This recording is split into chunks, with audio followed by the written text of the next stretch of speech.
आपको पता है बच्चों को इंग्लिश स्पीकिंग में कॉन्फिडेंस कब आना शुरू हो जाता है? जब उन्हें अपनी डेली लाइफ की इंग्लिश स्पीकिंग आ जाती है। इस वीडियो लेसन में हमने वही डेली लाइफ के सेंटेंसेस लिए हैं जिसको सीख कर, जिनको बोलकर आपका कॉन्फिडेंस मजबूत हो जाएगा कि अब आप आसानी से इंग्लिश में बोल सकते हो। ये बहुत ज़रूरी है। डेली लाइफ में जो एक्शंस आप करते हो उनकी इंग्लिश आना ज़रूरी है। और वो सीखने का तरीका क्या है? डेली रूटीन सीखना। आम तौर पे बच्चे 10-15 सेंटेंस बनाते हैं जो मेन काम होते हैं, वो डिटेल में डिस्कस नहीं करते हैं, इसीलिए ज़रूरत पड़ने पर वो इंग्लिश नहीं बोल पाते हैं, वो थोड़ा थोड़ा ही इंग्लिश बोल पाते हैं। डेली रूटीन सीखने से क्या क्या मजबूती मिलेगी आपको? सबसे पहली जो ज़रूरी चीज़ है, हर किसी को डेली लाइफ की इंग्लिश आनी चाहिए सबसे पहले। दूसरा, प्रेजेंट इंडेफिनिट टेंस काफ़ी स्ट्रांग हो जाएगा क्योंकि आप बहुत सेंटेंस प्रैक्टिस करोगे। हेजिटेशन कम होगी और ये बहुत ज़रूरी है क्योंकि इंग्लिश बोलोगे तो हेजिटेशन नीचे जाएगी। वर्ड पावर, वोकैबुलरी बढ़ेगी क्योंकि आप वो हर सेंटेंस पे ध्यान दे रहे हो जो एक्शन आप डेली करते हो। अब देखो, इंग्लिश सोचने की आदत बनेगी। क्यों? क्योंकि अब आपने वो सेंटेंसेस इंग्लिश में सीख लिए हैं जो आप डेली करते हो, तो आपके दिमाग में इंग्लिश चलनी शुरू हो जाएगी। इसके साथ में स्पोकन इंग्लिश की स्ट्रॉन्ग फाउंडेशन क्यों बनती है? क्योंकि आपने वो बेस मजबूत कर लिया है जो ज़्यादातर बच्चों का कमज़ोर रह जाता है। प्रेजेंट इंडेफिनिट टेंस को सीखना, 4 सेंटेंस बनाना और अपने आप को कह देना कि मुझे आ गया है, फिर इंग्लिश बोलने में दिक्कत होती है। अब इस रूटीन को बनाने के लिए वो सब सीखेंगे हम लोग जो ज़रूरी है। जैसे कि सेंटेंस को जोड़ने के लिए देन कब लगाएंगे, आफ्टर दैट कब लगाएंगे, और आफ्टर के बाद वर्ब में आईएनजी का यूज़ कैसे करेंगे, सबसे पहले इसको सीखना ज़रूरी है। देखो, बेस मजबूत तभी होगा जब कुछ उसमें यूज़ होने वाली इंपॉर्टेंट चीज़ें हम पहले ही कैप्चर कर लें, जिससे कि रूटीन में उसे अलग से ध्यान ना देना पड़े। तो आप इसे भी सीखो। जैसे मैंने कहा मैं 7 बजे उठता हूँ, तो इंग्लिश में क्या बना? आई गेट अप एट 7 o'clock। अब दूसरा सेंटेंस जब जोड़ते हैं हम, तो फिर मैं नहाता हूं, तो हमने किससे जोड़ा? फिर से जोड़ा है, तो क्या लगा है? Then I take bath. ऐसे अच्छा लगेगा, ओरिजिनल लगेगा, नेचुरल लगेगा, रियल लगेगा। ऐसी ही इंग्लिश सीखनी ज़रूरी होती है और हर कोई चाहता है कि मैं ऐसी इंग्लिश बोलूं। जैसे उसके बाद मैं खाना खाता हूं, आफ्टर दैट आई ईट। अब खाने की इंग्लिश ईट, टेक, हैव और एंजॉय सब होती है। मेनली आपको यूज़ करना है खाना या पीने के लिए हैव का यूज़ करो, टेक यूज़ करो, और लास्ट में अगर आपको कुछ नहीं आ रहा है तो फिर क्या, ईट भी लगा सकते हो, पर आपका फेवरेट होना चाहिए हैव। एंजॉय तब जब कोई आपका फेवरेट फूड आपके सामने हो, या आप फास्ट फूड वगैरह जो आप पसंद करते हो कभी कभी खाना, वो खा रहे हो तो आप एंजॉय लगा सकते हो। इसके अलावा सेंटेंस को जोड़ने का भी तरीका है यहाँ पर। देखो, सिर्फ ये नहीं है कि हमें आई गेट अप एट 7 o'clock बोलना आ गया, नहीं, ऐसा बिल्कुल नहीं है। हम इसको इतने बेस से कंप्लीट करेंगे कि अगर आप बिल्कुल बिगिनर हो, ज़्यादा नहीं आता है, तो आपको सब समझ आएगा। खाना खाने के बाद, अब इतने को समझो, कोई सब्जेक्ट नहीं है।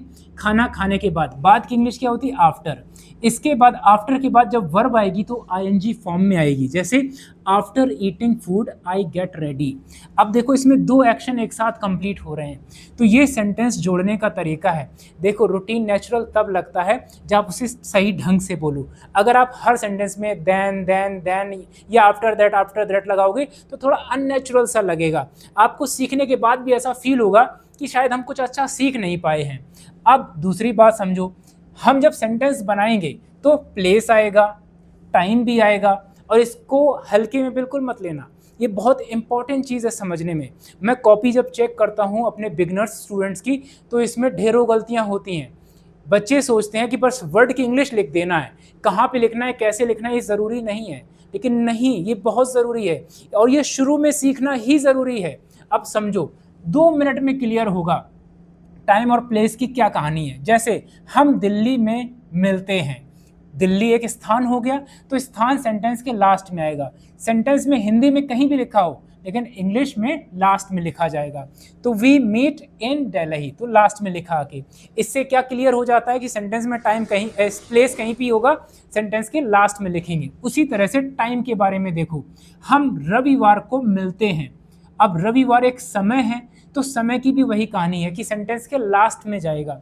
वी मीट ऑन संडे, हमने इसको भी सेंटेंस के लास्ट में लिखा है जाके, टाइम को।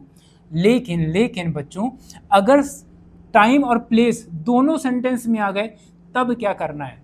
तब नंबर 1 पे प्लेस आएगा। पहले सेंटेंस में, लास्ट में ही आएंगे दोनों, पर पहले प्लेस आएगा और प्लेस के बाद क्या आएगा, टाइम आएगा। इस सीक्वेंस को ध्यान रखना है, सेंटेंस बनाना आसान होगा और आपका विश्वास बढ़ेगा कि आप सही सीख रहे हो और सही बोल रहे हो। विश्वास बढ़ना बहुत जरूरी है। देखो, we meet in Delhi on Sunday, ऐसे पहले प्लेस फिर टाइम।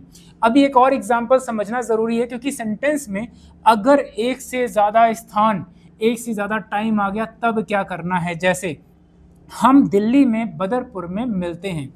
अगर आपके सेंटेंस में 2 स्थान आ रहे हैं तो पहले छोटा स्थान लिखा जाएगा, उसके बाद बड़ा स्थान लिखा जाएगा। इस क्रम को ध्यान रखना है, पहले छोटा स्थान उसके बाद बड़ा। जैसे बदरपुर छोटा है, दिल्ली बड़ा है, तो हम क्या लिखेंगे, we meet at Badarpur in Delhi. उसी तरह से हम रविवार को सुबह मिलते हैं। अगर आपके सेंटेंस में एक से ज़्यादा टाइम आ गया है तो पहले छोटा टाइम आएगा, उसके बाद बड़ा टाइम आएगा। ऐसा नहीं है कि आपने लिखा we meet on Sunday in the morning, ये तो वही हो गया, शब्द को उठाया और इंग्लिश छाप दी। ऐसे नहीं करना है। देखो, we meet in the morning on Sunday, तो इंग्लिश इस तरह से बनेगी। अब फाइनल सेंटेंस, एक ही सेंटेंस में 2 से ज़्यादा स्थान है, 2 से ज़्यादा टाइम है, तब क्या होगा, तब वही पहले स्थान आएंगे, छोटा फिर बड़ा, फिर टाइम आएगा, पहले छोटा फिर बड़ा। We meet at Badarpur in Delhi in the morning on Sunday. इसको मत मिस करना और इसको बिल्कुल हल्के में मत लेना, क्योंकि पूरी इंग्लिश में चैप्टर कोई भी होगा, प्रेजेंट इंडेफिनिट होगा, टेंस होगा, मॉडल होगा, कोई भी चैप्टर होगा, पर प्लेस और टाइम हर सेंटेंस में चलेगा। तो आपने एक बार अगर मजबूत कर लिया तो आप हमेशा अच्छे से यूज़ कर पाओगे। इसको ध्यान रखना, ठीक है, और खुद की एक्सरसाइज भी करना। अब हम शुरू करते हैं। अब इन बातों का ध्यान रखने, दोनों बातों का ध्यान रखेंगे। इससे अब क्या होगा, अब जो रूटीन हम बनाएंगे वो थोड़ा इजी सा लगेगा, क्योंकि ये चीज़ रूटीन के बीच में हर सेंटेंस में नहीं समझाई जा सकती थी। तो हम अब स्टार्ट करते हैं वो सेंटेंस जो हर स्टूडेंट को आने ज़रूरी हैं और वो चाहते हैं कि एक सही फॉर्मेट में सही वर्ड के साथ सही तरीके से अगर आपको वो मिल जाए तो बस उसे मजबूती से प्रैक्टिस कर लो और आज से ही इंग्लिश बोलना शुरू कर दो। देखो, पहला सेंटेंस, मैं सुबह 6 बजे उठता हूँ। इंग्लिश में आई get up at 6 o'clock in the morning. अब देखो, 6 बजे छोटा टाइम है, उससे बड़ा टाइम मॉर्निंग का होता है, तो हमने बाद में लिखा। हमें कैसा नहीं लिखना है, I get up in the morning at 6 o'clock, इस तरह से नहीं लिखना है। देखा, पीछे सीखा था, इसलिए अब यहाँ पर क्लैरिटी आएगी कि पहले एट 6 o'clock क्यों आया है, बाद में इन द मॉर्निंग क्यों आया है। अब देखो, अब हर सेंटेंस में जो कंफ्यूजन होगी, ये सिर्फ रूटीन के साथ साथ ट्रांसलेशन भी सिखाऊंगा कि कहाँ पर क्या यूज़ हो रहा है और कौन सी बात का ध्यान रखना है। इसको भी ज़रूरी है, हर सेंटेंस में समझना है आपको। उठने के बाद मैं थोड़ा फ्रेश होता हूँ, देखो यहीं पर आ गया, उठने के बाद, इसमें कोई सब्जेक्ट नहीं है, तो ये आफ्टर वाला है। After getting up I freshen up a little, बन गया आपका सेंटेंस। फिर मैं अपने दांत साफ करता हूँ, क्या बनेगा, then I brush my teeth, बन गया। इसके बाद, उसके बाद मैं अपना चेहरा, हाथ और पैर धोता हूँ। After that I wash my face, hands and feet. देखो कितने आसानी से हमने एक वर्ड टू वर्ड हम बनाते चले जा रहे हैं। हम ऐसे भी लिख सकते थे, मैं धोता हूँ लेकिन नेचुरल नहीं लगेगा, अजीब सा लगेगा, आप भी नहीं चाहोगे कि आपको ऐसा सीखने को मिले।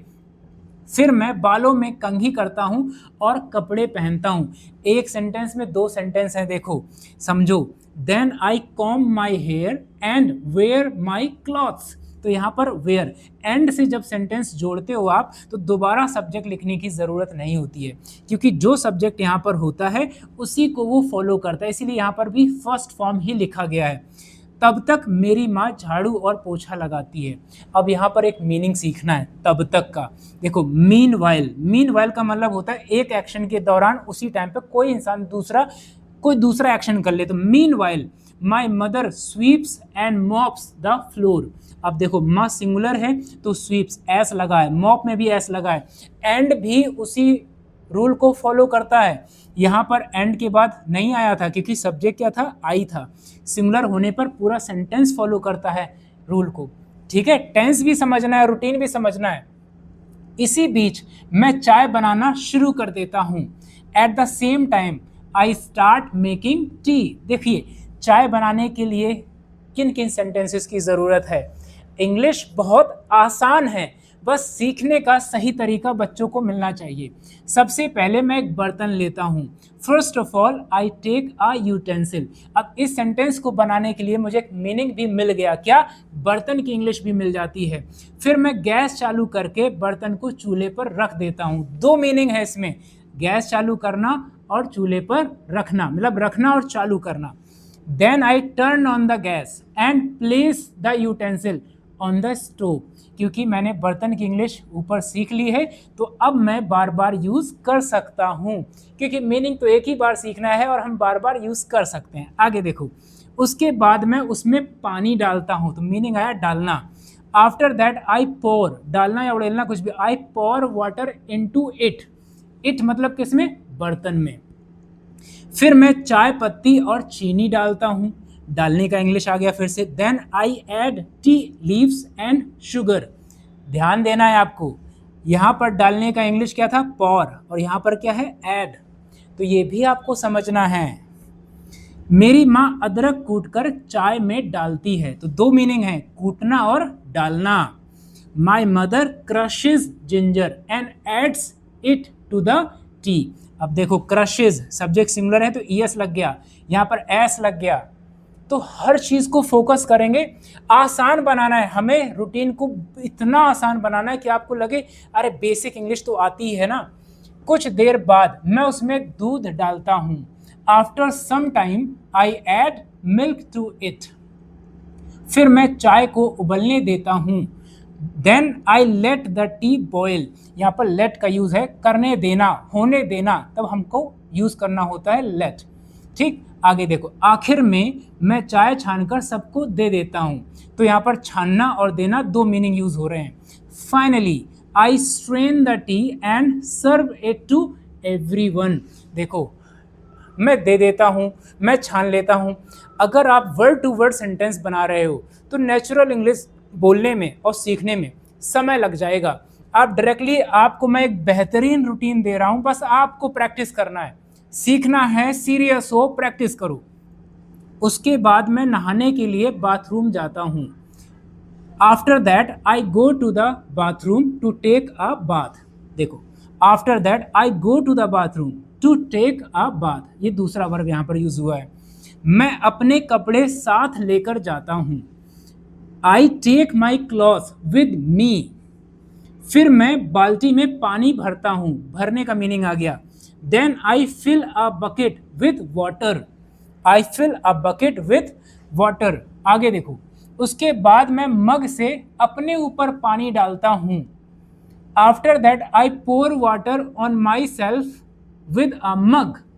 पोर मतलब डालना या उड़ेलना, पानी मग में लेकर। फिर मैं साबुन लगाकर अपना शरीर साफ करता हूँ।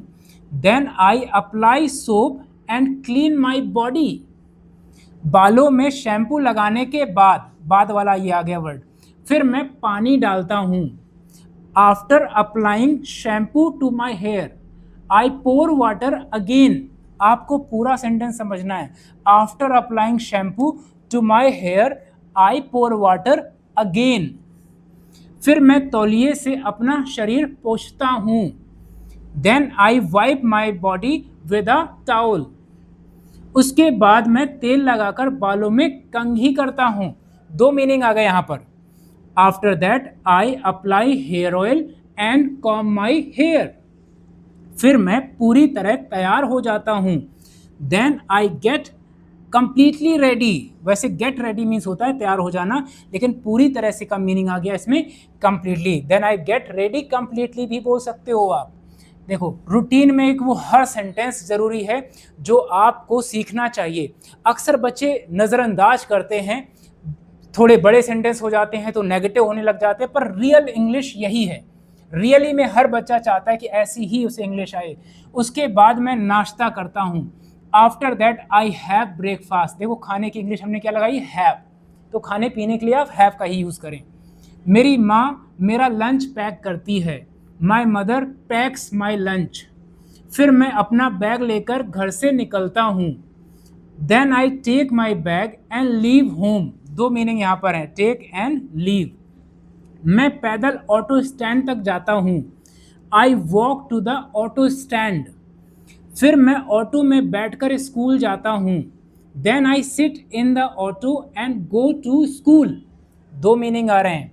तो कंप्लीट ऐसे नहीं बना, मैं ऑटो में बैठता हूँ, मैं स्कूल जाता हूँ, अजीब सा लगेगा बिल्कुल, लेकिन ये वो तरीका है जो बिल्कुल चाहते हैं, अच्छे बच्चे चाहते हैं मुझे अच्छा रूटीन मिलना चाहिए।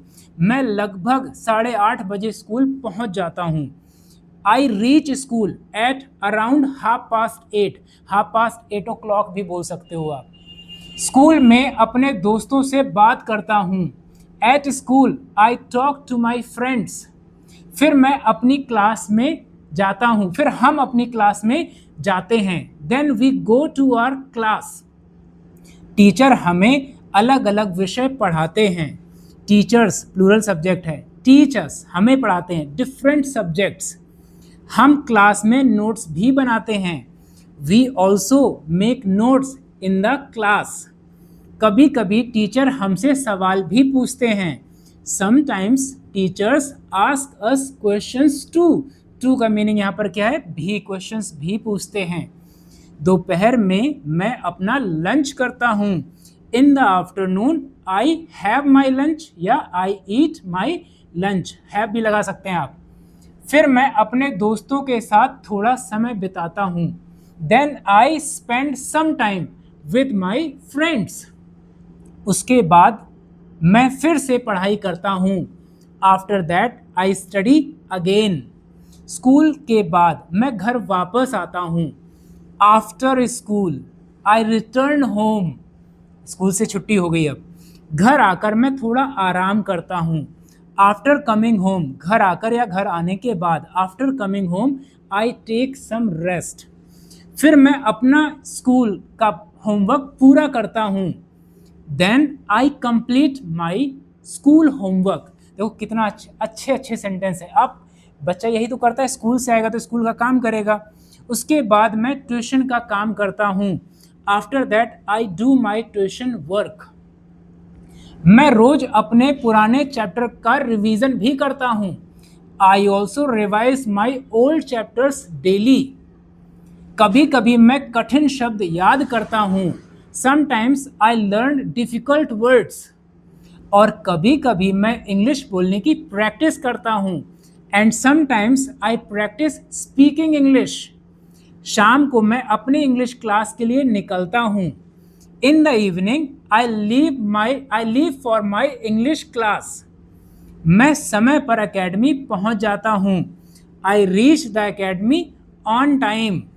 सबसे पहले मैं सर को नमस्ते करता हूँ, first of all I greet my sir.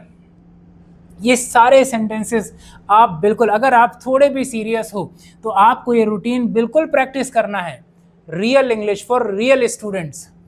फिर मैं क्लास में जाकर अपनी सीट पर बैठ जाता हूँ, then I enter the class and sit on my seat. कुछ समय तक मैं अपने दोस्तों से इंग्लिश में बात करता हूँ, for some time I talk in English with my friends. फिर सर हमारा होमवर्क चेक करते हैं, then sir checks our homework. Sir subject singular है तो एस लग गया।